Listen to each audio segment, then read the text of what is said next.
There we go. Beautiful. Right. We'll jump straight in. So who would like to try to define what junk volume within training is? Is it like additional volume maybe you put in for like athlete satisfaction, or like just filler stuff that may, I don't know, if pushed too aggressively, jeopardize the SBD stuff? I'm not 100% sure, but that's what I interpreted it as. I would say it's not really contributing to the overall performance of an athlete. So this is one that I argued with another coach about. So most people frame it as junk volume is the arbitrary volume you just throw on top, not the stuff that you know is going to have an impact, but the additional volume past that. One of the ways that we were adding in the framing, also anyone who is watching us on YouTube, we are all aware that Beck looks like a pirate. I can't take my eyes away from it, just so if it seems like we're not addressing it. But one of the second ways to talk about junk volume that I wanted to frame, and we spoke about it in the early days of programming, of so the additional reps where you see substantial form breakdown or technical breakdown that doesn't carry into that performance. So it's not necessarily just like volume for the sake of volume, but so when we take into account, let's say, a set of 7 that you give someone and 3 of those reps show rapid deterioration of technique, I would consider that also junk volume, because those reps have no substantial carryover, and kind of where the line is with those. Any thoughts on that or disagree with that? So for the following week, would you keep it at that same rep range, or would you cut it out and taper it down? So I think this is the hard bit, right? So when you start programming someone, I'm sure we all do the same thing. Someone sends you a video and you're like, oh, we see breakdown quick. So I think normally it's what you program at the beginning. So a junk volume approach to me would be week 1, I'm going to program you 7s and singles because that's what I program. And then they handle 2 reps reasonably well. They can't reset, they lose position, whatever lift we're even talking about. And so every preceding rep is somewhat junk as far as I'm concerned. So it's more like what the first week looks like. So I think like you probably wouldn't want to be in a position where you have to taper it back down and bring the volume down because it's now irrelevant. I suppose it does become like, let's say you program a set of 5, and this is a question posing to everyone. You program 3x5, every set, the last 2 reps are messy. Do you immediately shift, or do you try to correct it? I was going to say, like, would it be worth trying to upskill the lifter to see if it's worth keeping those reps, because it may be that you're having some kind of technical breakdown that can be fixed, and it's not necessarily the reps that are the issue. So if you're setting, for example, 3 sets of 5, is it the intensity of that 3 sets of 5? So I'd perhaps look at going through the ascending route where you're building up the intensity. You're not getting as much high-end intensity from the 3x5, for example, because that could be a factor as well. It all depends on why you're programming a 3 sets of 5 in the first place, and if you think it's relevant to the lifter. If they're showing breakdown on like the last set, then you look at other options within the same volume dosage. Yeah, because I think the question becomes like, so if it's not intense, so if it is intensity, I think it's a fairly easy one to correct, of being like, this is too intense for you to maintain, or your load selection is off because the idea was to pick an appropriate load for that intensity, and this is inappropriate because you can't maintain the positioning. But then there are times, so let's say we've got someone on a set of bench and they're doing pause bench work, but the positioning by the 3rd rep, shoulders are already lost, arch is already descended, and we're not seeing that maintenance of position anymore. Every preceding rep, do we coach into the correction to hold the technique, or do we reduce the reps, or do we do a combination of both? Also, I know that this is like a how long is a piece of string, because this is always going to vary, but we're going to pretend it's objective for the sake of conversation. If you're doing a set of 7, let's say on bench, for example, set of 7, and you're seeing deterioration for the last 3 reps, I'd probably reduce it down to a set of 5, knowing that there's probably going to be a little bit of breakdown on that 5th, but nothing too significant. So that's something that we can train, because by the 6th and 7th, it's too far gone. And then I'll try and go, right, okay, this week we've done 5s. Maybe next week we'll do 5s. Maybe the week after we'll do 6s, if the intention is to have that volume there in the first place. Because I think like the archaic approach of programming, people assume they should go through, like normally off season, they talk volume phase. And so coaches prescribe sets of 7, sets of 8. I don't really see much north of that. If they do, I can't say I particularly agree. But anything in that volume range, realistically, early on, you're making a very big assumption about a lifter that that volume can be accrued in many different methods, whether it's increase in frequency or increase of sets, as opposed to those rep ranges being necessary at the beginning, at the very least, until they develop that skill. Anyone think differently or apply it differently? What would you do in terms of like, you give someone, say, a double or a triple, but then all of their back offs essentially become jump volume because over fatigue, they've just done a heavy single or a heavy double, and that kind of maybe set of 4, set of 5, they basically all break down. How do you then keep volume in the program without it having like negative effects?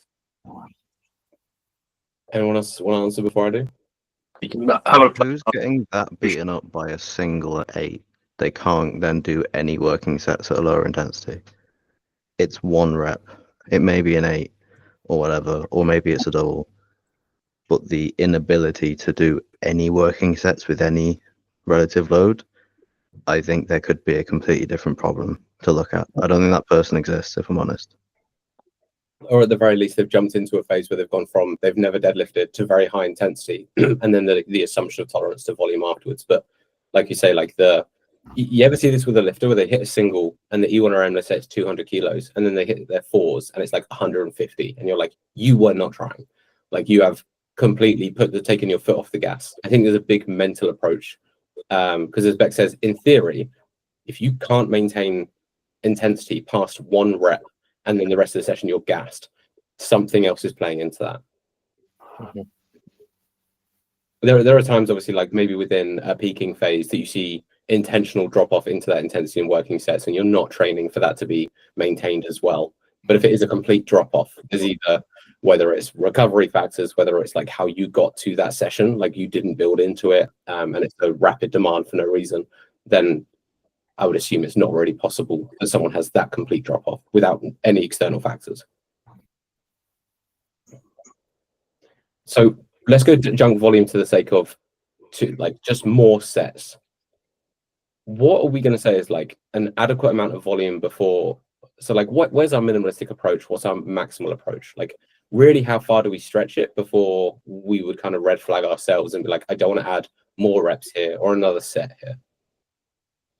I think there's a dependency on how many days an athlete is training per week. Because in the grand scheme of things, if you're training 2 days a week, which is very rare, you would have to increase sort of the volume in that session. Whereas if you're training 5 days, you can disperse that a lot more evenly.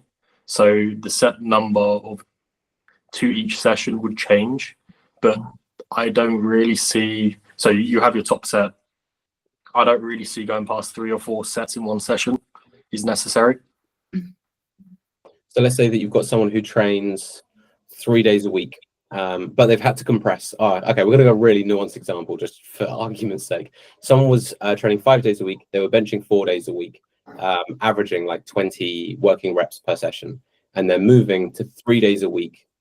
And how would you then try to maintain the same amount of volume? Or would you completely jump ship and go, we're going to adjust adequate volume per session to the 3 days per week?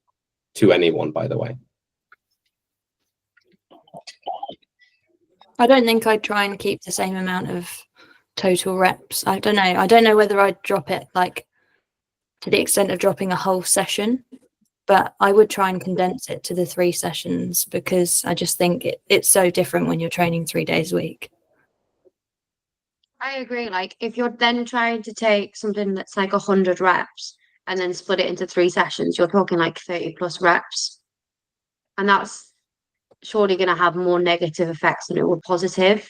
I would focus the work on like the primary, and then I would do less volume on like a skill-based bench, and then work into something that will help like more technically, and then do it that way. What with if the you, variations and then reps. let's say that you had someone who had been doing those sessions and bench had been flying off of those sessions? Would you go, we're going to shift protocol entirely to see what else you could respond off? Or are you trying to keep the nature of the 4 days a week? So let's say in theory, they're going to go from 4 days a week benching to 2. Do you try to keep this very high volume approach, knowing you only have 2 days per week? Or do you completely shift gear and try to find a completely new protocol? I think I'd take Alice's approach where I would bring the volume down a little bit, but I would still make sure that it is the same intensity over those days, because I'm going to trust the protocol first and then adjust after that. But I would make sure it was a discussion that I had with the athlete to say, I am maintaining the intensity on purpose because this has worked well throughout this protocol to begin with. If it doesn't work, we will adjust. Blackbeard. Oh my God, it's gone. Oh, it's back. Oh, that's horrific. Blackbeard, what would you do? So if they're benching 4 times a week, I'm going to assume there is a hierarchy of like primary, secondary, tertiary, quaternary day of bench press. So if they're then going to 3 days a week, I'm taking away that 4th bench day and leaving the rest as they are. If they're going down to 2 bench days a week, first, like initially, I'll take away the 3rd bench day and just leave the first 2, see how they respond, because those are the main 2 things that are driving progress generally. If I find that that's not working, then I'm thinking, okay, they needed the frequency, so I'll put back in the 3rd day, and if they can't, then I'll try and add in the 3rd day but split over the 2 days to see if it was volume, because ultimately we've got to measure what it is that they're responding to. We can't just assume. We can't be like, oh, well, I like this protocol, why? They're responding to it well, okay, but why? Like, have you measured it? Have you worked out what it is?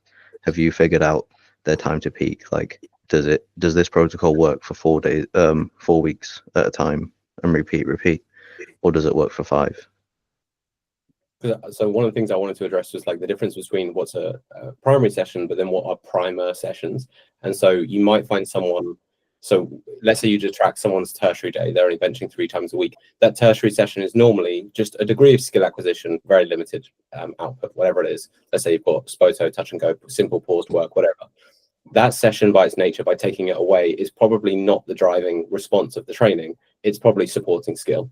And so you either have to, like, I had to do this with an athlete of reducing from 4 days to 3 days, and we got rid of their primer session. And all we did was change their warm-up process to be a bit more diligent, to give them more time to feel more skilled on the primary day. And the output didn't change whatsoever. And I think that's the thing of like, why is this a positive protocol? Is it because of volume, inherently because of volume? Or is it because some of that volume was just making you feel more skilled by the time you got to a primary session? Which is obviously incredibly hard to derive, of being like, there are some assumptions and then a fuck around and find out and being like, we took it away, everything went to shit. Okay, why did it go to shit? If we make you feel slightly more skilled, if we have a priming set for your primary day, do we still get the same sort of output off of what had an entire primer session? Yeah, I just wanted to pose the theoretical to see how people approach it differently, because I don't think it's necessarily a wrong answer. I think it's more like, how are we resolving what was the problem, what is actually the solution? And so to carry that into the other part of the conversation, talking about junk volume, talking the same about accessories. So like, first of all, what do we think, this is such an objective question, is an adequate or appropriate amount of accessory work per session? Where do we cap it? Where do we think we don't need to be getting more work in, especially from the beginning process working with a new athlete? My bias is to sit on like 2 or 3 sets of accessories. Like, each exercise has about 2 or 3 sets. I don't play around with much outside of that because I know it's pretty safe. Like, people can recover from it. In terms of number of accessories, I'm looking at like 2 to 3 again, depending on session length. I find that if I'm programming like 3, 4, I think I've never done 5 accessories in one session to someone, then either the session takes really long, or then they'll start saying like, oh, my bench has got like, one of the SBD variations isn't going very well in subsequent days. And I'm like, right. Or my predicted like projection for where things are supposed to go SBD wise, their weekly jumps, for example, or the maintenance or any sort of progress doesn't occur. And I'm like, right, well, I'm willing to take away accessory work than I am SBD work. Anyone else differ? Yeah, I kind of agree with Becca along the volume side of things, and then knowing I can keep volume to a minimum, 2 to 3 sets, typically 2. I know they'll be working hard for the intensity purposes. Tend to find if you give them more volume, they're not going to be working as hard via intensity. You give them an 8, they'll probably give you a 6. And yeah, there's no derivative for progress there. And then there's no reason for that to be in the program. So I'd rather go minimal amount of volume with a little bit more of an emphasis on intensity, knowing that it's not going to fatigue them too bad.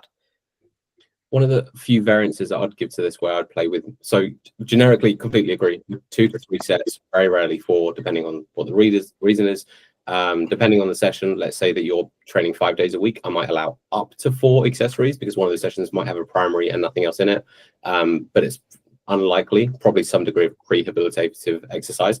But the caveat being, so if someone is in a phase where, let's say, we're introducing them to, well, they're starting to squat properly, and it's about squat mechanic, and we're trying to teach essentials, which means that additional volume is very low. One of the things that I might do, and if someone disagrees with me, please hard call me out and disagree, that I would potentially push accessory volume to supplement the volume I'm going to take away. So I have a comfort of being like, okay, you can't squat very well right now. I know you were running like 4x6 before we started and top set before that. But as of right now, I don't want us working past like 3 sets of maybe 4 reps. And to subsidize some of that volume, I'm actually going to increase, whether it's on leg press or belt squat or pendulum squat or hack squat, and make sure there is additional volume there to subsidize the training, because the intensity and volume will not be in your squat until we're moving somewhat adequately. I think leverages play a massive part in that, in my opinion. If, like, I know, say with all my taller lifters, I can't push a bunch of volume on them, regardless of how I've programmed it before, unless, again, it's ascending sets or something like that. So I do get a lot of additional volume via the accessories, and it's worked out pretty damn well. So I do agree with that. There's a time and place for it, time and place for specificity, but a lot of the time, or majority of the time, a lot of the volume comes from, i.e. a leg press or a belt squat. If any of you have a client that shifts towards like hypertrophy based goals, obviously still wanting to get stronger, do you then favor accessory work more so or less so? Yeah, so I put junk volume for athlete satisfaction, like, sorry back. So yeah, if they really want to focus on some aesthetic goals or go into like power building, then I definitely switch the focus up more in pushing the volume in accessories and even the intensity more, and then dropping it down in the compounds. Sorry, Beck, you go now. Thank you. But no, ultimately, I agree with what you were saying. Apart from the word power building makes me feel sick. Sorry. I've actually made a reel on that subject, so I was really glad you said that. Cool. Yeah, no. So if someone, like, I have just had someone decide that fuck powerlifting, essentially, I want to do hypertrophy stuff with their friend, and I was like, okay, cool. And they were like, I wanted to do push pull legs. I wanted to fit in with like my friend's training. I want some of the similar exercises. Like, you're really restricting my freedom here, but sure, whatever. And then I programmed it out for them. Yeah, we don't have as many anything actually. Like doing push pull legs 3 days a week from where we used to do 4 days a week, SBD, like being able to train multiple things in a week. And they're like, yeah, I'm going to get jacked off this. I was like, you're doing less bench presses, and volume's generally the key driver for hypertrophy. You're doing less squats, and you're missing an entire day. Like, you're not getting half as much volume as you were before. You're probably not going to make as many hypertrophy gains as you think. But this is one, had to like, be done. someone wants to pump like a leg extension. They're like, I want to put loads of just leg press and leg extension work in and take out the squats. And we're like, the tonnage you were moving on squats, and now you're moving 18 kilos on a leg extension for a set of 12. Like, not even fucking close anymore. I was just going to say, like, it's based on the athlete's ability to actually meet the intensity, because volume obviously plays an important part in hypertrophy, but also the ability to push closer to failure and stuff like that as well. So a lot of the athletes, you'll see them say, oh, I've been prescribed a 7, and they'll do like a 4 or something like that. So that's also, like you're saying, like, you know, wasted tonnage when you're putting away a squat, and then you're like, but I'm doing sets of 15, and I'm like, and you're undershooting them every single time. So like, what is actually the benefit here? I don't think I know Do you many think people. that they're like, sorry. You go. Yeah. No. Do you think that like each like SBD needs a different amount of volume or accessories? So like for myself, if I overdo on the deadlifts, like my fatigue just carries throughout the rest of the week, whereas I could do a lot more bench and still recover. So do you think there's like, is there like a right way or wrong way of like squat needs, say, more than like a deadlift, or you could do more up squat accessories on like your squat day, which would benefit your deadlift day, because by deadlift day, by the time you've done primary set, back off sets, you're like fatigued enough that the quality would decrease anyway. So would you throw like accessories into like another session? Or would you try to keep them like your deadlift accessories come with your deadlift days? For me, it depends on where my primary days sit. So if we're talking about a 4-day split, just the general squat bench, deadlift, squat bench, deadlift bench, for example, I probably wouldn't put too many accessories on that day 3 at all. Like, I'll keep it very minimal so that I'm not incurring too much fatigue going into that deadlift primary. Does that make sense? So I'm doing my squat primary. So your deadlift primary would be like day 4. Yeah, for example. So my squat primary on day 3, I probably wouldn't put too much intense accessories on that particular day so that it doesn't interfere with the subsequent next primary day. I've never come across the issue where someone's done a primary deadlift and then meant too fatigued to do accessories. So I'm not too sure on that one, but I try to look ahead. Okay, I'm programming this for this particular day, but I'm trying to make sure that I'm not over fatiguing myself, like acutely over fatiguing myself for the next primary. I might, similar to what you were saying, Lucy, like in my experience, it might be a bias. Deadlifts find them very, very fatiguing. So I tend to try and program around that and not heavily. I've had some lifters that will respond well to barbell RDLs after deadlifts and some that just won't whatsoever. I might put them in the day before, maybe as a skill-based element to work on hinging or something like that. So I might work the accessories around the day like that. They're not necessarily based on strength, they're based on skill. So I might pop them in the day before. And then on the day after, they may have the capacity to then dumbbell RDL or something like that. So it's really dependent on the lifter and their tolerance towards deadlifting.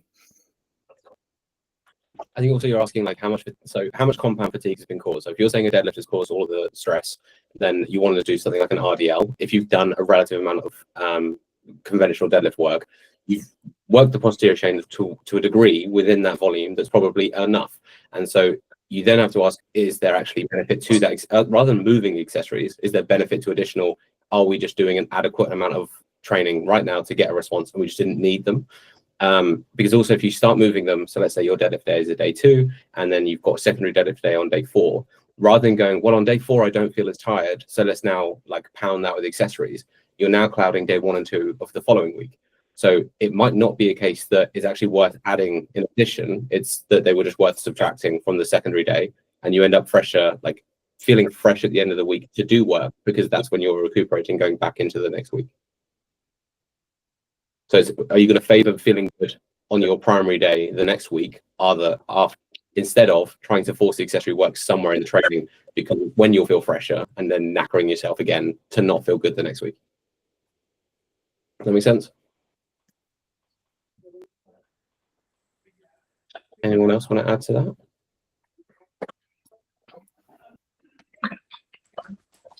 Oh, fucking wait. No? Okay. So accessory work over SBD. Are there times that we would like literally prescribe some form of compound movement that is not SBD to accrue volume for that movement, as opposed to just programming more SBD work? I've done barbell RDLs as like the primary movement of a session, and then like just more accessories after. But potentially, if it's a newer lifter, they want to try and train 4 days a week, but they've never deadlifted like more than once a week before. And why did you pick the RDO as the secondary day as opposed to some sort of variant? Well, as it's closer to doing a deadlift, but not quite doing the deadlift. So I wanted to transition eventually to deadlift twice a week, but it was just like thing to Transition. start, just to keep the skill.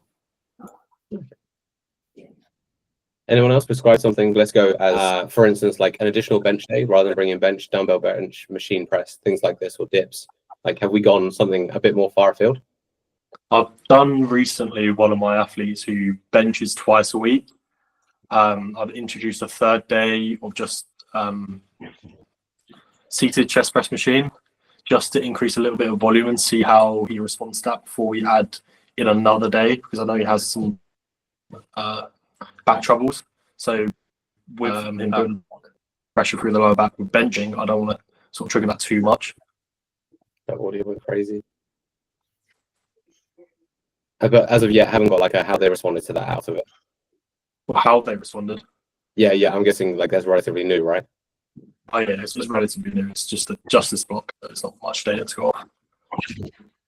Because like again, it's biased, which is why I'm kind of interested to see if people have done different. Like I've always found that if I bring in something as an iteration of the SBD, so I say that it was dumbbell press over doing bench, that the data I got from it was so skewed from the reality. So if I then swapped it for bench work, that it didn't correlate. At least not in my experience consistently. Now something like an RDL, very easily I felt that that's conveying it, because you are very much effectively doing a deadlift, and it is a one tier variation, but completely different movement, completely different equipment. I found so unreliable in like applying that information. And if anyone's got different, I'm genuinely interested. I think it could be a good test or fucking experiment to after a comp give someone either like a really far away variation or something like dumbbell bench and push that as the main driver, because the athlete has less of an attachment to it. Like, what do they care how much they dumbbell bench? Not a lot. What do they care they bench? Quite a lot. So if you give them like, you know, 5s on bench straight after a comp to get volume in, or what if you gave them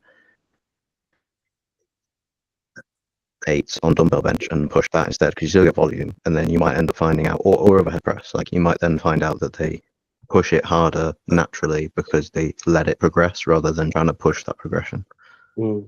Like that. Because I think similar to something like a belt squat, if I give someone just a set intensity and a rep range, they're more likely just to go, I'll just see how today feels, rather than be like, oh, but my squat, I should be hitting 180 for reps. I like the experiment, not tried it. And this ties back to what we said one of the previous weeks of being like, when we feel comfortable doing experimentation, because a lot of fucking athletes are going to be like, you give me belt squat instead of squat. I'm like, I think this could work. And if it doesn't, that's on me. Fair enough. Did we want to cover, because that's like most of the volume dosage, junk volume. Oh, Lucy, I don't know if you were asking the question about volume differences in SBD, right? Was it specifically asking the question, like, do we find there's substantial differences in the volume requirements of each lift? Yeah, that's kind of where I was kind of going with it. Like, I did kind of That's a good swap part. it into like, would you do a deadlift accessory on a squat day? But would you do, say, like 3 for squat, 3 for deadlift, and then like 5 for bench, because your athlete can recover quicker than that? Or should you always try just keep them as like relatively the same? So, well, I'm glad someone deciphered what Lucy said, because fuck me, your question was massive and I had no idea. You took me You all have around the squat. houses. 10 You minutes have a later, squat like, and you do like a leg press and a split squat, and that's probably it. what's And happening then you have bench, Yeah, and what- then you can do Bro, shut up. like, The question was good. What the fuck? Where are you going now? never mind. Yeah, that's what I thought.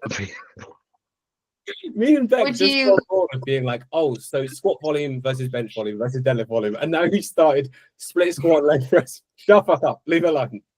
Okay. Well, So start with the first I don't one. need this many words, my god. So the first one, disparity between, if there's more afterwards, add it afterwards, but one at a time. Squat volume versus bench volume versus deadlift volume. What do we typically find, right? Okay. yeah. Okay, so typically, like, so I'll make some objective assumptions and someone wants to differ, feel free. So you're typically going to find bench volume is higher, it's the highest recoverability, smallest muscle groups, they recover pretty fast. The total tonnage being moved pretty low by comparison, unless you have a specialist. So the assumption is higher volume to get a response. The squat, secondary to that, is The next thing that you move the most, the next amount of potential load, it recovers, like larger muscle groups recovers at a moderate rate, which is why you see the next higher in total volume. Deadlift, like the most requirement, most load moved, lowest probable volume, and also no, I'm just gonna say most probable load. So it tends to be deadlift volume assumption is lower, squat volume in the middle, bench volume typically quite a bit higher. Typically, unless you get a specialist of someone who squats more than they deadlift, then I find those can be somewhat inverse, not to a big scale, but anyone disagree or have variance? Before you ask your next question. Again, I'm going to go back to it being lifter dependent. I find that sometimes smaller female lifters may become quite fatigued with the upper body work. So I would apply a little bit more liberally to start. I would sort of test somewhere in the middle ground just to see how that goes. But other than that, I would agree. I find the opposite. Oh, yeah, we found something agrees on. So women typically tolerate higher volume and recover faster than men. My objective statement. Who disagrees? I agree with the overall statement, but yeah, I've had some people where they're just like, I'm really tired, and maybe they're just saying it, but like, yeah. Yeah, I'm yet to. I'm gonna say so. Whoever they are, punch them. No, I'm joking. Yeah, I would say so. Typically, females that I coach will have higher volume than males, respond faster, tolerate higher intensity across the week. So let's just pose that 4 sessions are identical in volume, but it would be like 2 of those sessions could sit at, I'm going to use just objectively, like at 6s, 2 of those at 7s for a male, whereas for a female, 3 of those could sit at 7, 1 could sit at an 8, and their recoverability would still be just as good.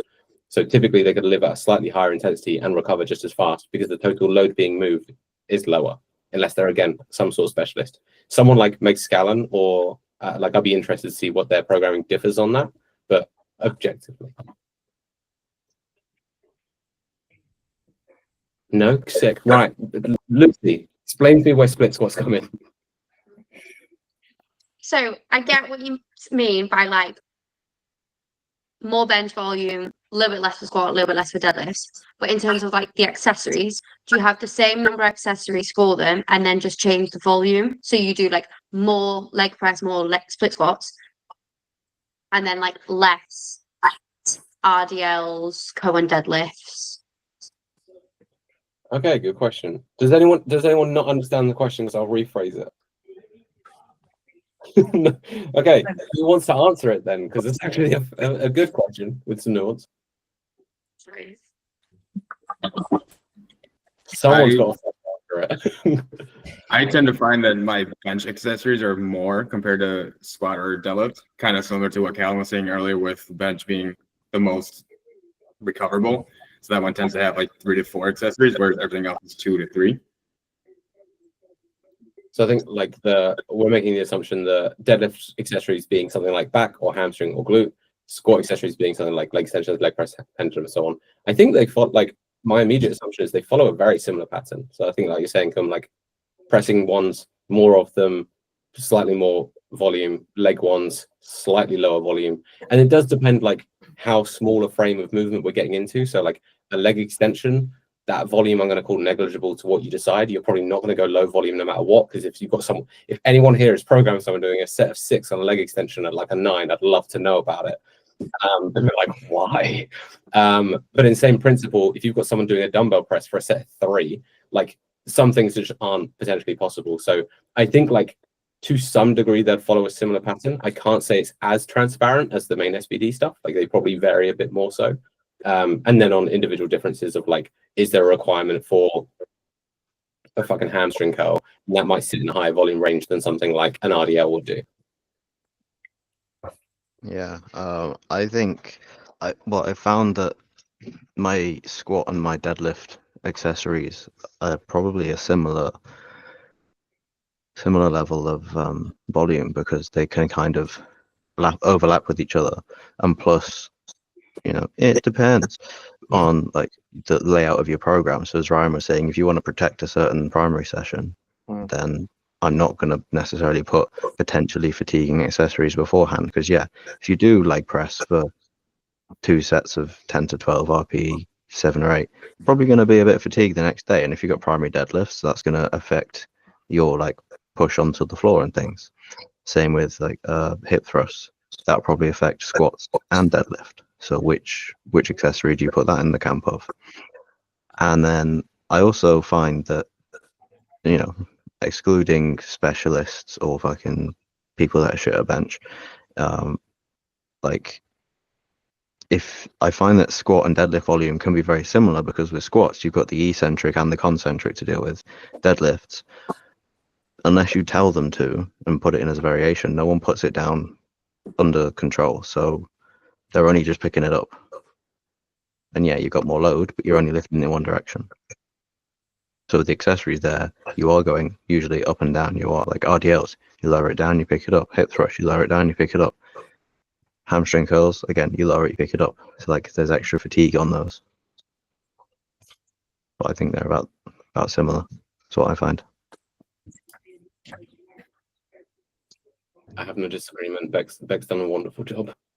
Although I did have an image of him putting down a hamstring curl and then picking up the entire machine. Anyone got additional questions to this, or like things that commonly come up? Because otherwise I think we're fleshing it out pretty well. I'd just be interested to hear how people make their accessory selections and their rep ranges. Like, what are their biases and what do they like lean towards when making choices? For the most part, it's just assessing what their sort of primary movements are, or where the what's it called? Where the degradation of the form is. So would you go for being more specific to the movement? Yeah, so being movement specific. So if an athlete's struggling in a particular area, the accessory would support that. So that's where I sort of started off small. You don't want to put too many in. You want to see how they respond and if that sort of breakdown is improved. And then later at date, you might be able to bring it up a little bit more. But that's sort of where I focus on. Don't add unnecessary movements to BAM. I think to give some specific bias, I will immediately favor accessory movements that will be supplemental to the overall principle of the main movement. So let's say if we're talking squat, like leg press or belt squat, and I will specifically pick accessories at the beginning that are the lowest chance that they will fuck up. So for instance, like rather than giving someone like a barbell split squat, I would way rather just go, for now, it's a fucking leg press, because I don't have to worry you're going to fuck that up too much. Some people still will. But like, so my accessory bias at the very beginning, at least, when I can't, like, as you say, we're looking for variable change, but we're handling everything within SBD. There are only so many variables I want to track at the beginning. I don't want to be going, how much does a barbell split squat play into this? Is it the amount of knee flexion that we had? I don't want to look at that yet. So I want to make sure there's a general amount of volume I can control on fixed machines with little play. So I would prefer at the beginning, and inherently it sounds lazy, but it's to minimize variable change of being like, I'd rather a machine press over a dumbbell press, reduce chance that movement creates other problems. I'd rather a leg press over a belt squat, because if you don't know how to, if you've got a cable one over a pendulum one, there's massive variance in how that's going to be applied. Like, I'd rather fixed elements that are very simple to apply. So my bias would definitely be towards those at the beginning. Yeah, I don't disagree. Something I want to do, which I've only just thought about, is maybe start with accessories that they want and accessories they like before I implement accessories they need. Because that's like one factor, is if they don't like them, they won't apply themselves to it. And then it's just, again, junk volume, because you give them an RPE 8 and they're going like, yeah, whatever, RPE 5, get it done, go on. But if you're not assessing the movement and providing an accessory to help that, like, we use variations to improve SBD. We use cueing to improve SBD through video analysis. Like, the accessory should also supplement your SBD and the weaknesses that they have in it. Like, if they're collapsing forward in the squat, I'll probably have increased like hip accessories and increased quad accessories. Like, the quad accessories obviously push them up, but collapsing their chest isn't always because they've got weak quads. It's like your hip isn't able to keep you upright. So like now I'm giving you glute accessories. If they're losing shoulder position, what do you want? No, Like, if they're missing bench on lockouts, like, get a little bit of tricep work in there. Like, you got to assess what's bad at their movement. Otherwise, you're just doing them a disservice if you're like, oh yeah, like fucking leg press is fun, right? So, but do they need it? I'm I'd sorry. look at the Yeah. bastard. No, you go. I'd look at the proficiency of the lifter as well. Like if they are a beginner, I do agree, Callum. I would have them do more simplistic stuff. If they are more of an advanced lifter that would benefit from something a little bit more specific, like what Beck said, like I would follow that route as well. I think the thing that plays into that then is like, so let's say, for instance, you're saying, so someone loses their bench at lockout. And so we're saying like, okay, inherently there's more tricep strength needed, or at least potential tolerance to fatigue. Are you better served prioritizing the close grip bench work you were going to do and still minimizing the accessories that are going to play into that and skew that information? Or are you better off doing both? Or are you better off keeping regular bench and pushing the accessories? Where's our bias? I think I'm going to go towards the close grip just because of the specificity into an actual bench press. That would be where I would go first. Beck, off the back of what you were saying a second ago, what would you have said? The closer we are to comp, the more specific I want to be. The further away, the less specific. So if we just finished a comp and I've noticed that we missed our third bench on lockout, although I'll do probably both, to be honest, like I'll give you close grip bench and you have tricep work. Then as we get closer to comp, I'll keep the tricep work in because we already had it, and we can change that close grip bench into medium grip, into comp, into Spoto, t-shirt, other variations. So if you put it in at the start, you can keep it, but I don't want to get like 12 weeks out and go, I noticed that we're a bit shit at lockout, so here's some overhead tricep extensions. Might be bad timing. Yeah, I think that proximity, or either proximity to competition or just proximity to when you assume you're going to be establishing new maxes. So let's say you've taken on someone who's not looking to compete, but typically like you're looking at 3 months of those phases, then whether or not it's worth bringing in a low level of amount of accessories to supplement what you're doing and see how much you can develop it off of just the work that you do. And then if you've done that, like you say, just off the back of a competition and just off the back of hitting new maxes, going a bit harder on that accessory work and being direct within the variations poses no threat. Like there's very little chance that you're going to have a negative negative output because you have a longer time horizon to play with it and be like, we can now diminish some of the effects. Anyone want to add to any of that? I was just going to add that I did what? This isn't a question. Sorry. You go. It's because he's a pirate. It's way more threatening. Thank you. Yeah, I think specificity in terms of, or like looking at the rest of the program. So you're talking about close grip versus a tricep accessory. Would the close grip affect anything else? Would a tricep extension, because close grip's not just tricep. Like you're looking at shoulders, chest. Do they have like plenty of volume already? Maybe they just don't respond well to close grip. They need that tricep accessory. Something I just thought about. Completely true. Yeah, like especially if it's not a primary session, you're not using it as a primary, and then now you have a negative effect of all your bench sessions because you've taxed the shit out of their shoulders. There. Lucy, what was your not question? Sorry, I was just going to add, I did what Beck mentioned previously by like as part of our initial phone call, asking them like what do they actually enjoy doing at the gym, and included some of those accessories into the first block at least.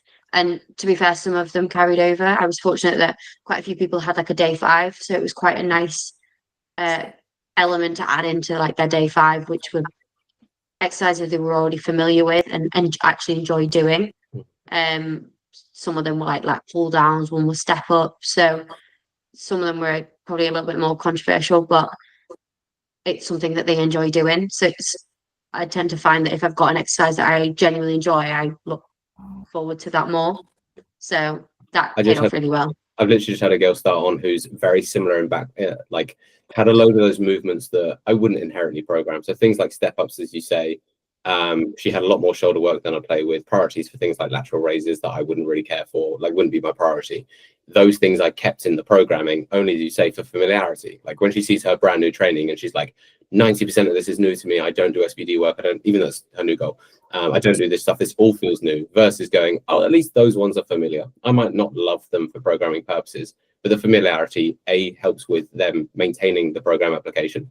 And it also obviously helps motivation in those sessions. And it's a variable that I know I don't have to stress about. If the carryover is not good, at least it's something they're enjoying, and that's going to carry to the programming. If we're happy and no one has anything to add, I think 47 minutes of talking about volume is good enough. Happy? Yeah. Wonderful. Done.